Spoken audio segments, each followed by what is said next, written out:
नमस्कारम दोस्तों, जैसा कि हम सब जानते हैं कि हमारे भारत देश पर बहुत आक्रमण हुए। बहुत सारे विदेशी भारत देश पर आक्रमण करते थे और देश के धन को लूट कर चले जाते थे। लेकिन वो देखते थे कि कुछ ही समय में भारत फिर से समृद्ध, फिर से संपन्न और फिर से अपने पैरों पर खड़ा हो गया। उन्हें बड़ा आश्चर्य होता था कि भारत के पास इतनी समृद्धि आती कहाँ से है कि हम लूटते चले जा रहे हैं, फिर भी इसकी समृद्धि समाप्त नहीं हो रही है।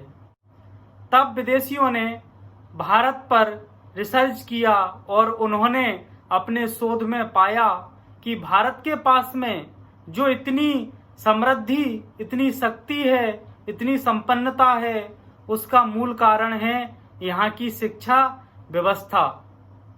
यहाँ के गुरुकुलों में जो शिक्षा दी जा रही है, उसके कारण भारत को गरीब और गुलाम नहीं बनाया जा सकता है। तो उन्होंने भारत के गुरुकुलों को नष्ट करना शुरू किया। और भारत के गुरुकुलों में क्या शिक्षा दी जाती थी?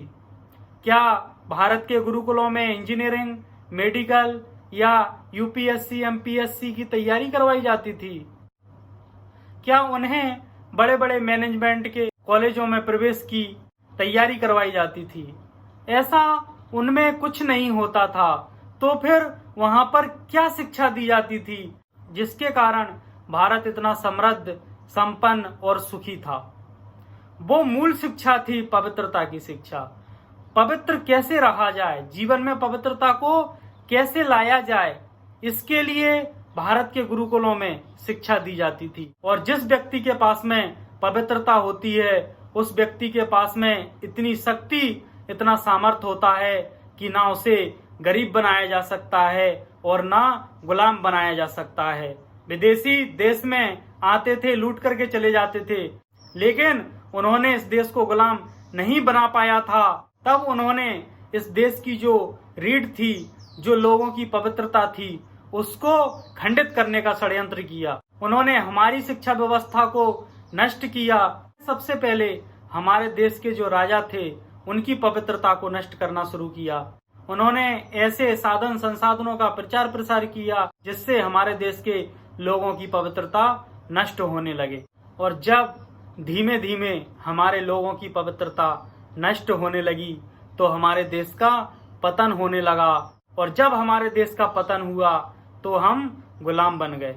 इसलिए दोस्तों, जहां भी गरीबी आती है, जहां भी गुलामी आती है, उसका एक ही कारण होता है और वो होता है अपवित्रता।